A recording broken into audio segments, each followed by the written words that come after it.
तो आज की क्लास में हम देखेंगे टाइप्स ऑफ वाइंडिंग, यानी कि वाइंडिंग के प्रकार। ठीक है, किसमें? डीसी आर्मेचर वाइंडिंग में। तो types of DC armature winding जब देखते हैं हम, इसका मतलब ये होता है कि हमारी जो डीसी वाइंडिंग होती है इसके कितने प्रकार होते हैं। तो यहाँ पर हमारे दो प्रकार की डीसी वाइंडिंग होती है। पहली वाइंडिंग हमारी होती है लैप वाइंडिंग, दूसरी होती है हमारी वेव वाइंडिंग। ठीक है, एक हो गया लैप, एक हो गया वेव। अब समझते हैं हम, सबसे पहले बात करेंगे यहाँ पर लैप वाइंडिंग की कि लैप वाइंडिंग होती क्या है। ठीक है, तो लैप का मतलब क्या होता है? देखो, जब हमारे वाइंडिंग क्या करती है, वाइंडिंग के जो सिरे होते हैं ना, कौन से सिरे हमारे एंड कनेक्शन जो इनके निकलते हैं वो एक दूसरे को क्या करते हैं? ओवरलैप करते हैं। ठीक है, तो एंड कनेक्शन निकलते कहाँ पर है हमारे? तो ये जो होता है ये एक दूसरे को लैप कहाँ पर करेंगे? यहाँ पर करते हैं। ठीक है, अब देखिए यहाँ पर हमने दिखा रखा है ये वाइंडिंग है। इस वाइंडिंग में देखो, इस सब वाइंडिंगों ने क्या कर रखा है, जो इसके सिरे होते हैं एंड कनेक्शन, यहाँ पर एक दूसरे को क्या कर रहे हैं? सब ओवरलैप कर रहे हैं। तो इसीलिए हम इस वाइंडिंग को क्या बोलते हैं? लैप वाइंडिंग बोलते हैं। ठीक है, तो यहाँ पर हम कह सकते हैं कि जिन वाइंडिंगों के यहाँ पर संयोजन सिरे यानी कि कनेक्शन वाले सिरे एक दूसरे को क्या करते हैं? ओवरलैप करते हैं, उस वाइंडिंग को हम क्या कहते हैं? लैप वाइंडिंग कहेंगे।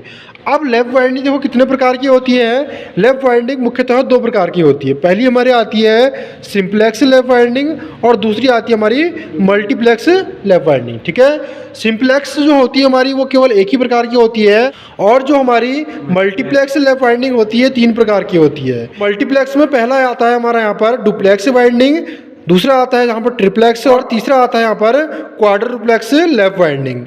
तो देखो, डुप्लेक्स वाइंडिंग में क्या होगा? कम्यूटेटर पिच का मान 2 हो जाएगा, ट्रिप्लेक्स में 3 हो जाएगा, और क्वाड्रुप्लेक्स में कितना हो जाएगा? कम्यूटेटर पिच का मान 4 हो जाएगा। तो सबसे पहले हम यहाँ पर सिंप्लेक्स लैप वाइंडिंग की बात करेंगे। तो ये हमने सिंप्लेक्स लैप वाइंडिंग का सर्किट बनाया है। ठीक है, तो सिंप्लेक्स में क्या होता है? देखो, कम्यूटेटर पिच का मान कितना होता है हमारा?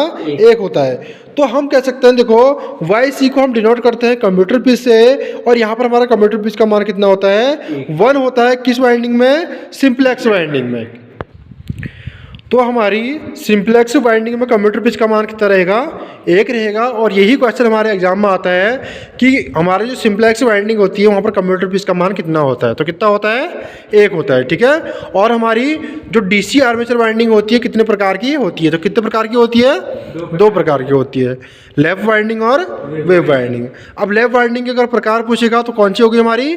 Simplex winding, multiplex winding. ठीक है, और उसमें कौन सा आता है मल्टीप्लेक्स में? डुप्लेक्स, ट्रिप्लेक्स और क्वार्टर। जब हमने इसमें सिंप्लेक्स की बात करी थी तो सिंप्लेक्स में क्या हो रहा है? कम्यूटेटर पिच का मान 1 हो रहा है। अब देखते हैं कि कैसे कम्यूटेटर पिच का मान 1 होता है। अब देखिए हमने क्या करा है, ये हमारे कंप्यूटर सेगमेंट है, ये फर्स्ट हो गया, ये सेकंड है, थर्ड है और ये फोर्थ है। ठीक है, तो हमने यहाँ से वाइंडिंग करनी स्टार्ट करी है। हमने 3 कॉइल यहाँ बना रखी है, तो यहाँ पर कॉइलों की संख्या और बढ़ सकती है आगे को। ठीक है, तो होता क्या है यहाँ पर? देखो, हमने यहाँ पर पहली कॉइल को कंप्यूटर सेगमेंट नंबर 1 के साथ जोड़ा है, इसके फर्स्ट सिरे को, और इसके दूसरे सिरे को कहाँ जोड़ दिया है? कंप्यूटर सेगमेंट नंबर दूसरे के साथ।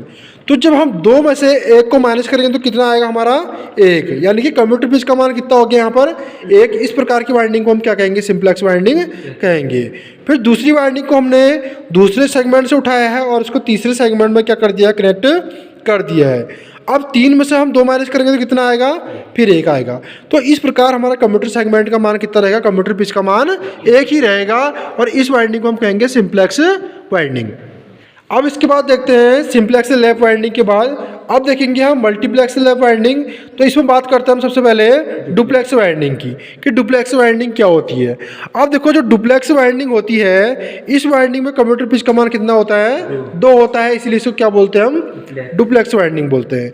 तो एग्जाम में क्वेश्चन आता है डुप्लेक्स वाइंडिंग में कंप्यूटर पिच का मान कितना होता है? तो कितना होता है? 2 होता है। अब यहाँ पर देखिए, हमने जैसे कि यहाँ पर सिंप्लेक्स में क्या करा था? स्टार्ट ऑफ कॉइल को कहाँ करा था? कंप्यूटर सेगमेंट नंबर 1 से, और एंड उसको कहाँ करा था? कंप्यूटर सेगमेंट नंबर 2 में। और यहाँ पर देखो क्या होता है, डुप्लेक्स में स्टार्ट किया है हमने कंप्यूटर सेगमेंट नंबर 1 से, और एंड कहाँ किया है? देखो कंप्यूटर सेगमेंट नंबर 3 में। इस प्रकार जब हम 3 में से 1 को माइनस करेंगे तो कितना मिलेगा हमको? 2। तो कम्यूटेटर पिच का मान कितना हो गया 2। और कह सकते हैं हमारी वाइंडिंग कौन सी है, ये डुप्लेक्स वाइंडिंग है। फिर देखो जो दूसरी कॉइल बनी है इसको हमने स्टार्ट किया है कम्यूटेटर सेगमेंट नंबर दूसरे से और कनेक्ट किया है एंड सिरे को कहाँ पर, कम्यूटेटर सेगमेंट नंबर 4 में। अब 4 में से अगर 2 को माइनस करेंगे तो फिर कितना आ रहा है हमारे पास 2। तो ठीक है, तो इस प्रकार हमारा कम्यूटेटर पिच का मान कितना मिलेगा हमको 2 मिलेगा। इस प्रकार की वाइंडिंग को हम क्या कहते हैं, डुप्लेक्स वाइंडिंग कहते हैं। फिर देखिए तीसरे से लिया है और इसको 5 में कनेक्ट कर दिया है, तो 5 में से 3 को माइनस करेंगे फिर कितना आएगा 2। तो इस प्रकार हमारे कम्यूटेटर पिच का मान हमेशा कितना रहेगा, इसमें 2 रहेगा डुप्लेक्स में, ठीक है। और सिंप्लेक्स में कितना रहेगा, 1 रहेगा। अब इसके बाद देखेंगे हम ट्रिप्लेक्स और क्वाड्रुप्लेक्स वाइंडिंग। तो अब हम बात करेंगे यहाँ पर ये ट्रिप्लेक्स वाइंडिंग की कि ट्रिप्लेक्स वाइंडिंग क्या होती है। देखो ट्रिप्लेक्स वाइंडिंग में कम्यूटेटर पिच का मान कितना हो जाएगा हमारा 3 हो जाएगा, ठीक है।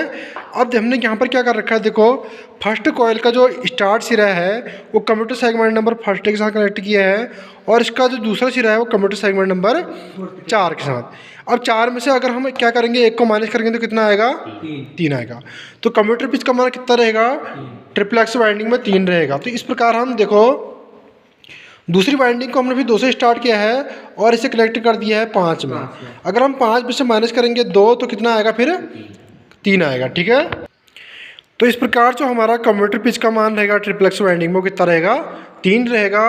और एग्जाम में क्वेश्चन भी पूछा जाता है कि जो हमारी ट्रिप्लेक्स वाइंडिंग होती है इसमें कम्यूटेटर पिच का मान कितना होता है, तो कितना होता है 3 होता है, ठीक है। नेक्स्ट बात करेंगे हम क्वाड्रुप्लेक्स वाइंडिंग की। तो इस पर कम्यूटेटर पिच का मान कितना होता है, 4 होता है। इस वाइंडिंग में हमने कॉइल नंबर जो सेकंड है उसका फर्स्ट सिरा कनेक्ट किया है यहाँ पर कम्यूटेटर सेगमेंट नंबर फर्स्ट से। इस प्रकार वाइंडिंग करने के बाद उसका दूसरा सिरा कम्यूटेटर सेगमेंट नंबर 5 के साथ कनेक्ट किया है जो उसका क्या है, एंड सिरा है।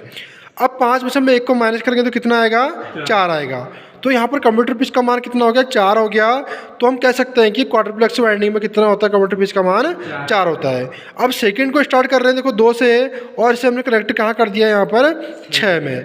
6 में से फिर 2 को माइनस करेंगे तो कितना आएगा, 4 आएगा। तो इस प्रकार क्वेश्चन आता है कि जो हमारी क्वाड्रुप्लेक्स वाइंडिंग होता है उसमें कम्यूटेटर पिच का मान कितना होता है, तो कितना होता है 4 होता है, ठीक है। अब देखिए जो हमारा ये मल्टीप्लेक्स वाइंडिंग होता है इसको हम दूसरी तरीके से समझेंगे कि डुप्लेक्स वाइंडिंग ट्रिप्लेक्स और क्वाड्रुप्लेक्स में क्या होता है। पहला तो हम समझ गए हैं कम्यूटेटर सेगमेंट के हिसाब से डुप्लेक्स में कम्यूटेटर पिच का मान 2 होता है, ट्रिप्लेक्स में 3 होता है और क्वाड्रुप्लेक्स में 4 होता है। अब देखिए डुप्लेक्स में क्या होता है, जो हमारे कॉइलों की संख्या होती है वो जो होती है स्लॉटों की संख्या की कितनी होगी, डुप्लेक्स में 2 गुना होगी। तो मान लो इसमें हमारे 12 स्लॉट हैं तो कॉइल कितनी बनेगी, इसमें 24 बनेगी। और दूसरा अगर ट्रिप्लेक्स की बात करें तो अगर मैं मानूं इसमें स्लॉट मेरे 12 हैं तो कॉइल कितने बनेंगे, इसमें 36 कॉइल बनेंगे, ठीक है।